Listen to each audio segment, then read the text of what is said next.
Hello les filles, donc je vous reçois aujourd'hui pour faire des cils comment tu veux? De Bratz. Des cils de Bratz à NSFRS, donc à Camille. Je la reçois donc ici à Namur, elle a fait le déplacement pour venir nous voir et je vais l'installer sur le matelas Bluchy. Donc j'ai installé Camille sur le matelas Bluchy pour la simple et bonne raison qu'on a réalisé une pause qui allait durer un petit laps de temps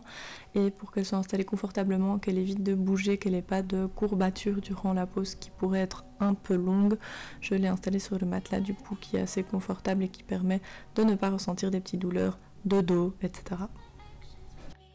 Camille avait donc une pause qui venait d'ailleurs, donc j'ai d'abord commencé par réaliser une dépose pour retirer les cils qui restaient. Il lui restait pas grand chose, donc ça a été assez rapide.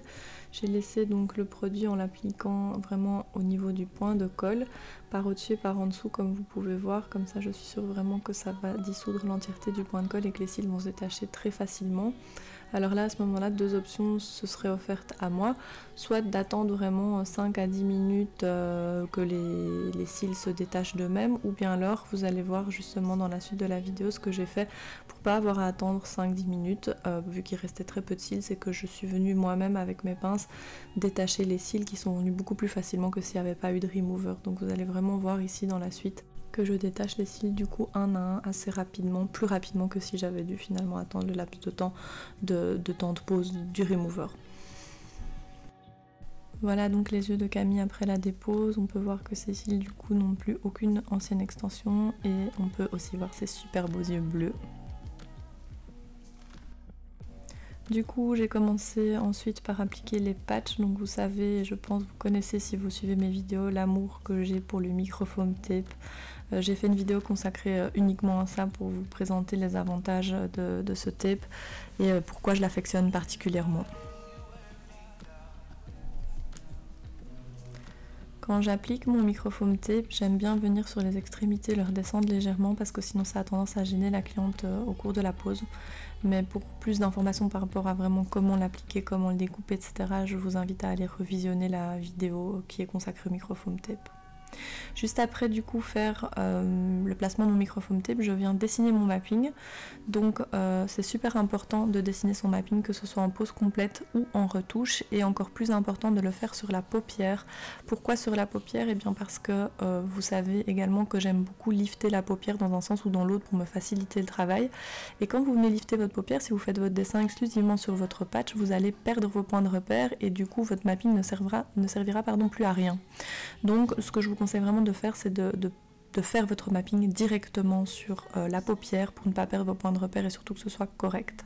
Pour faire le mapping, j'ai utilisé donc le Chagrim Eyeliner, tout simplement. Il part super facilement à la fin de la pose, simplement en utilisant une lip brush avec un peu d'eau, vous venez frotter et ça part vraiment très facilement.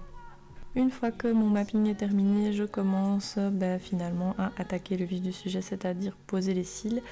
Quand je fais une pause, j'ai pas vraiment de logique sur l'endroit dans lequel je vais commencer, ça dépend un peu, franchement c'est un peu au feeling. Parfois je commence par les coins internes parce que j'ai pas envie de les laisser tomber sur la fin, parfois je commence par les coins externes parce que je travaille un peu plus ma direction, parfois comme ici par exemple je commence par la plus grande longueur. C'est souvent ce que j'aime faire en fait, je commence par la plus grande longueur, je regarde un peu la direction, l'effet que j'ai envie de donner à ma pause et puis petit à petit du coup j'avance dans les extrémités. Vous allez pouvoir voir du coup dans l'avancement de cette vidéo que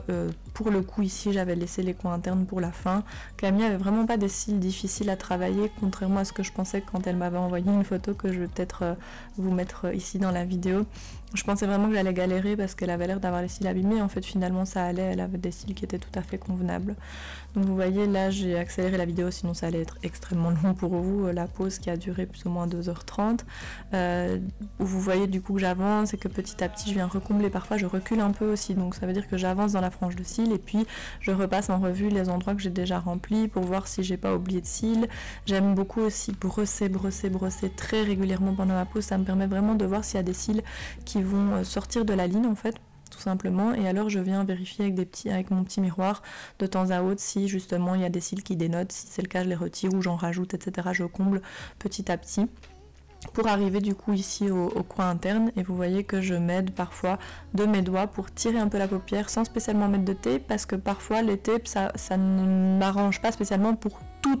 tous les petits cils qui se trouvent au coin interne de l'œil. Donc en fait parfois je viens juste tirer quand j'ai besoin et relâcher quand j'ai besoin, parce que du coup quand on met des tapes en général ils restent et on peut pas les retirer, les remettre, c'est plus compliqué. Petit check final avec le miroir pour voir si du coup rien ne dénote, et ici c'était le cas, ça allait. Je viens retirer les petits cils qui ont éventuellement collé soit sur le patch, soit sur les cils d'en bas en liftant, et franchement c'est pas quelque chose de douloureux, c'est quelque chose qui souvent fait peur aux débutantes, mais vous devez juste faire un mouvement assez du coup concis, ne pas tirailler sur le cil, vous allez vraiment entre guillemets d'un coup d'un seul, et la cliente ne le sent pas en fait tout simplement. Ensuite, je retire les patchs, je nettoie les petits traits qu'il y a sur la paupière supérieure, et puis vous pouvez admirer le résultat final que vous aviez pu déjà voir du coup dans un réel sur Instagram. Donc ici, c'est vrai qu'on parle de cils de Bratz dans l'intro de la vidéo de présentation. Je lui ai fait vraiment une pause, je pense qu'il mettait son regard en valeur, comme elle a les yeux clairs, j'avais pas envie de faire un truc étouffant, lui donner vraiment un regard entre guillemets un peu cat eye, parce qu'elle a des yeux qui s'y prêtent, des yeux en amande, donc, et en plus c'est ce qu'elle appréciait, donc j'ai vraiment fait un effet justement cat eye, pour mes élèves elles le reconnaîtront, et pour lui donner cette dimension d'œil de biche qu'elle aime beaucoup.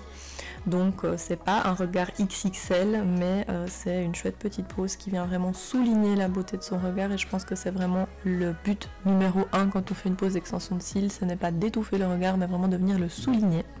Voilà, du coup, je vous ai mis un accéléré de la pose que j'ai réalisée sur Camille et CFRS. J'espère que ce format vous a plu, parce que c'est un peu différent de ce que j'ai déjà pu faire avec une voix off comme ça, où je vous montre vraiment en accéléré des petites étapes d'une pose que j'aurais fait sur une cliente, donc rien de particulier, mais au moins vous pouvez voir un petit peu comment je mets tout ça en application, des petites astuces, etc.